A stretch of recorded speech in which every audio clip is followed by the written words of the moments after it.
समय की बात है। विनायक नगर नामक गांव में 65 साल की एक औरत लीलावती रहती थी। वह अपने 2 बेटों और उनके परिवारों के साथ रहती थी। वह एक ही घर में रहते थे। लीलावती को स्वादिष्ट खाने खाने का बहुत शौक था। उसे अच्छे कपड़े पहनने का, आईने में अपने आप को देखने का बहुत शौक था। जब उसके बेटे काम पर निकल जाते, उसकी बहुएं अपने काम में व्यस्त हो जाती, मगर लीलावती को इस बात की कोई परवाह नहीं थी। बड़ी बहू, ओ बड़ी बहू, इधर आओ जरा। जी माँ, बोलिए। अरे, क्या तुम मुझे वो गिलास दे सकती हो जिसमें पानी रखा हुआ है? लीलावती बहुत आलसी थी। अपने बाजू में पड़ा हुआ गिलास भी वह उठा नहीं सकती थी।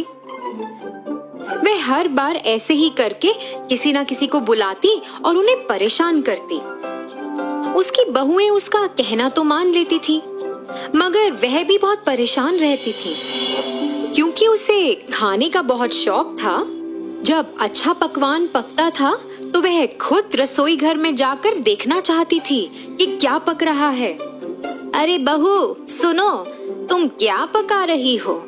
खुशबू तो बहुत अच्छी आ रही है। फिर जब लीलावती की बहुओं ने खाना बना लिया तो वह इंतजार करती थी कि वह रसोई से बाहर कब आएंगी। वह रसोई में जाकर सभी पकवान देखती थी, एक एक करके उन्हें सूंघती थी और फिर कटोरी में सामान भरकर चुपचाप अपने कमरे में चली जाती थी। भोजन के समय बहुएं पहले सबको खाना परोसती थी, मगर जब उनकी बारी आती तो खाना कम पड़ जाता था। उन्हें पता ही नहीं था कि खाना कम कैसे पड़ जाता है। कभी कभी तो उनके पति उन्हें गुस्सा भी करते थे कि क्यों उन्होंने सही मात्रा में खाना नहीं बनाया है।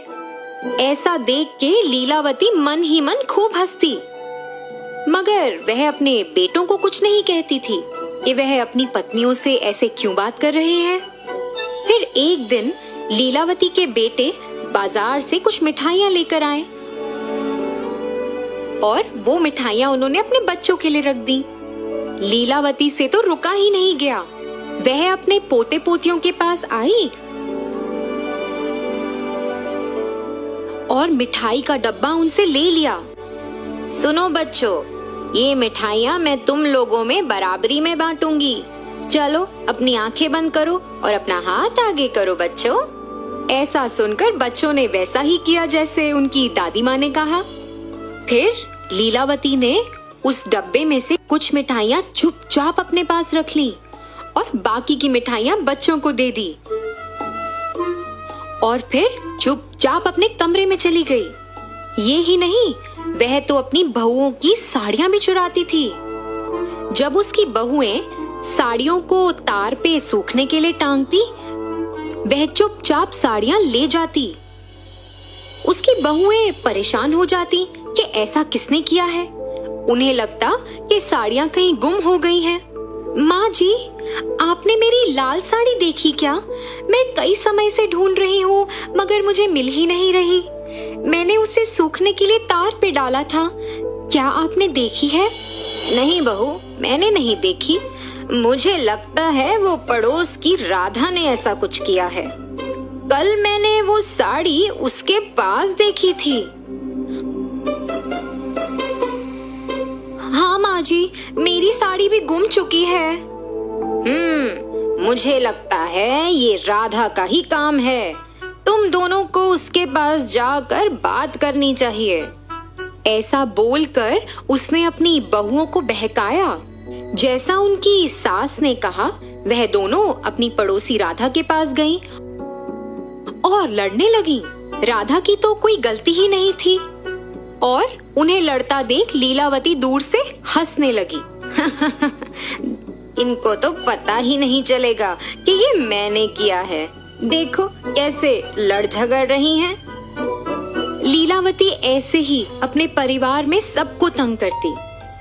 फिर एक दिन जब वह खाना खा रही थी, लीलावती को बहुत खुशी हुई ये जानकर कि अगले हफ्ते दशहरा आ रहा है और वह चाहती थी कि सब लोग नए कपड़े खरीदें। जी माँ, हमें कपड़े खरीदने चाहिए। और हाँ, अभी सासू माँ भी आ रही हैं, तो क्या आप उनके लिए भी कपड़े खरीद लेंगी? वह दशहरा मनाने आ रही हैं। यह सुनकर लीलावती नाराज हो गई। उसे जलन मच रही थी कि वह क्यों आ रही है। आने दो उसे, मुझे पता है यहाँ से उसको कैसे भगाना है।